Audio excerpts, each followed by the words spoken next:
Dans le milieu tech, on sous-estime énormément le design. Le design, c'est quelque chose qui va beaucoup plus loin que de dessiner le boîtier d'un appareil. Fondamentalement, c'est quelque chose qui définit comment tu interagis avec, comment tu comprends l'objet et comment il te fait te sentir. Et dans la gamme des MacBook, aussi bien dans le fond que dans la forme, c'est toujours le R qui m'a le plus inspiré, même s'il pouvait pas vraiment répondre à mon usage. Jusqu'à maintenant. Vous regardez Nightech, c'est Thomas, ça fait 2 semaines que j'utilise le MacBook Air M3, et il faut qu'on en parle. Tout de suite après un mot de notre sponsor, Ugreen. Ugreen, c'est la marque référence pour avoir des chargeurs de qualité pour vos produits Apple, et ça me fait trop plaisir de les avoir comme partenaires, surtout avec un tel nouveau design. Admirez le tout nouveau Ugreen Robot. Un chargeur GAN minuscule de 65 watts, compatible Power Delivery, parfait pour un combo iPhone, iPad et MacBook Pro 14 pouces, qui adopte les traits d'un petit Android tout mignon. Un comble, je sais.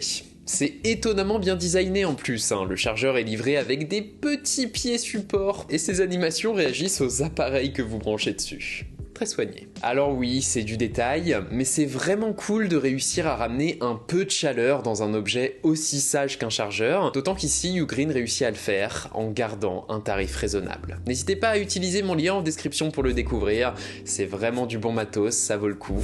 Merci à Ugreen et on revient à la vidéo.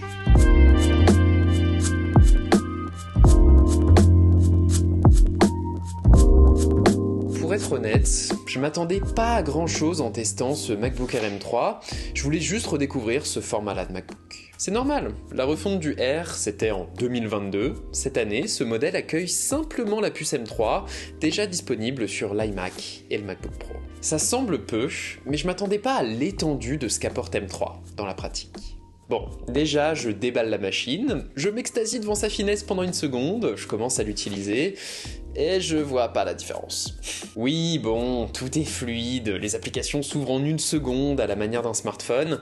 Si tu viens d'un Mac Intel, ça change la vie, sinon, c'est habituel. Sur le modèle totalement d'entrée de gamme que j'utilise, la réactivité quotidienne est quand même légèrement renforcée parce qu'Apple a amélioré la vitesse du SSD de 256 Go qu'il utilise. Vu le scandale que ça a fait sur M2, ça fait plaisir, et ça rend cette machine plus rapide pour ouvrir des programmes lourds. Et justement, si M3 ne révolutionne rien sur les tâches quotidiennes, c'est en commençant à travailler dessus que tu vois ce qu'il apporte. Alors, j'ai vite ouvert Final Cut Pro et commencé le montage 4K de mon comparatif entre iPhone et Galaxy S dessus. Une vidéo complexe, d'une bonne 15aine de minutes, très riche en plans d'illustration, et j'ai pas ressenti la moindre différence avec mon MacBook Pro. Alors évidemment, à partir de là, retoucher une poignée de photos sous Pixelmator, travailler sous Figma, tout ça, il le fait toujours sans problème. Ma surprise ayant été que cette année, il réussit à faire tout ça en même temps. J'avais Figma ouvert tout en éditant ma vidéo sur Final Cut, chose que j'ai jamais pu faire sur un R jusque-là. La seule limite que j'ai trouvée, et c'est la même que sur toutes les machines équipées de 8 Go de mémoire en fait, quand tu lances un export, une tâche un peu lourde en calcul, et que t'essaies de continuer de travailler dessus, il s'étouffe. Si tu veux pousser le multitâche plus loin, 16 Go de RAM. Sinon, la limite est là, et à mon sens, ça n'a rien de scandaleux. Je sais que beaucoup de personnes aiment énormément critiquer les 8 Go de mémoire unifiée. Je suis d'accord sur le principe, mais la réalité de l'usage est là. C'est la première année qu'un R d'entrée de gamme peut non seulement soutenir ma charge de travail assez avancée quand même, avec de la production, des deadlines chaque semaine, mais en plus qu'il peut le faire en tout confort. C'est un MacBook Air, c'est pas son rôle de faire ça. Sur le coup, j'étais vraiment bluffé par les latitudes que semble offrir M3, et j'ai donc voulu creuser aussi sa partie graphique. J'ai commencé en lançant le classique Resident Evil Village. Et ouais, en 1080p, ça passe très bien. Tu sens que le boost de performance graphique est là. Le R est à l'aise, malgré l'absence de ventilateur, ce qui est quand même un facteur à prendre en compte quand tu joues.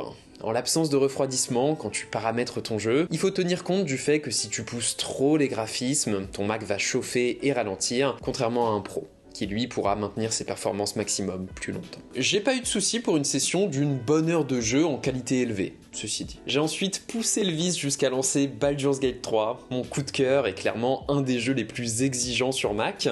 Et certes, il faut y jouer en 900p, mais pareil, ça se passe très bien et tu peux faire des longues sessions de jeu sur un ordinateur qui n'a pas de ventilateur, je le rappelle. D'ailleurs, avec de tels jeux, les modèles à 8 Go de mémoire unifiée peuvent remercier la nouvelle fonction de cache dynamique d'Apple qui gère plus efficacement la mémoire à sa disposition.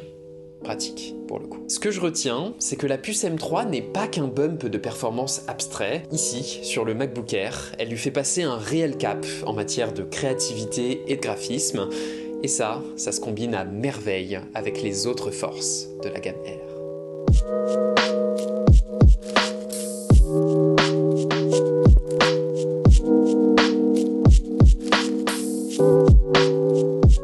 Et bah oui, c'est là qu'on en revient à ce qui a toujours fait la force du Air, le design d'Apple. Le MacBook Air, c'est une machine réellement soignée, avant tout. Certes, il est fin et léger, mais il reste tout en aluminium, t'as plaisir à le prendre en main, et t'as confiance en sa solidité. C'est un outil fiable. À ce propos, un MacBook Air c'est couleur argent. Non seulement pour le style, mais également parce que c'est la véritable couleur de l'aluminium, sans peinture, ce qui permet d'éviter pas mal de traces de doigts, de rayures, de marques de choc, etc. Ensuite, ton MacBook Air, tu l'ouvres et t'as droit à une leçon de minimalisme. Pas de grille de haut-parleur ou de ventilateur, rien qu'un clavier sombre qui contraste avec l'aluminium, le meilleur trackpad du game, précis et large, et un écran calibré à la perfection. Alors c'est de l'IPS, pas du mini LED, et il n'offre que l'affichage de 60 images par seconde, mais même en étant habitué à mieux sur le Pro, mon œil n'a pas vraiment relevé la différence. Si je me permets cette description un peu pompeuse de la machine, je suis d'accord, c'est pour insister sur le fait que tout ça a de la valeur. Quand tu fais un travail créatif ou intellectuel, ça compte que ton principal outil de travail te donne envie de te poser et de faire des trucs dessus. Et oui, quand je vois cette petite lame posée sur mon bureau, avec son châssis tout en finesse, ouais, franchement, c'est inspirant, c'est agréable, et ça rejoint d'autres caractéristiques du Air. On l'a dit, il n'a pas de système de refroidissement, ce qui est un compromis sur les performances,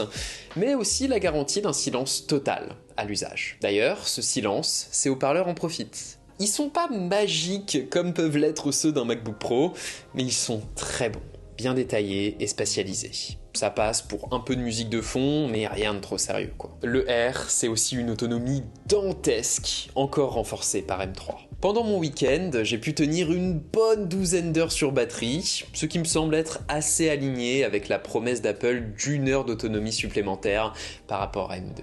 C'est un vrai plaisir. Pendant une journée, tu peux oublier ton chargeur et être fine. Et quand vient le moment d'arrêter de t'en servir, le Air, c'est aussi une portabilité de fou. Ce 13 pouces, il se sent à peine dans un sac à dos, il est super agréable à avoir sous le bras, et tu peux le poser n'importe où, même sur le pupitre un peu étroit d'un amphi. Bon, après, j'avoue que je prendrais pas le 13 pouces pour travailler si j'avais pas de moniteur externe chez moi. Pour cet usage, il y a le 15 pouces désormais. Mais justement, perso, j'adore avoir cet usage d'une machine ultra compacte et performante en déplacement que je branche simplement à un large écran en rentrant chez moi. C'est le meilleur des deux mondes, d'autant que le MacBook Air gagne la possibilité de gérer 2 écrans externes lorsque son capot est fermé, désormais. C'est pas mon usage perso, d'ailleurs 2 ports USB Type C c'est peu pour 2 écrans, d'autant qu'ils sont tous les deux du même côté de la machine, et c'est aussi un peu relou de devoir fermer le capot du MacBook pour pouvoir accéder à ça. Mais bon, ça reste une nouveauté, pourquoi pas. Mais voilà, clairement, la puce M3 fait passer un cap à la gamme Air.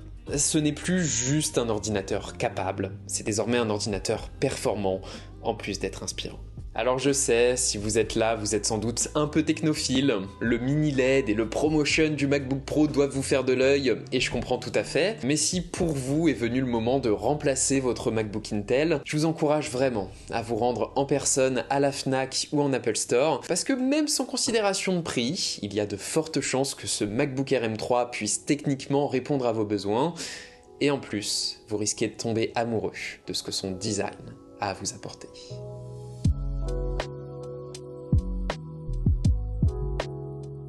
Voilà, c'était Nightech, c'était Thomas, j'espère que cette vidéo vous aura plu, qu'elle vous aura éventuellement aidé. Si ça vous a plu, vous savez déjà quoi faire, n'hésitez pas à me suivre sur Instagram également.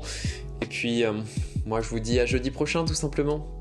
Prenez soin de vous et à la prochaine.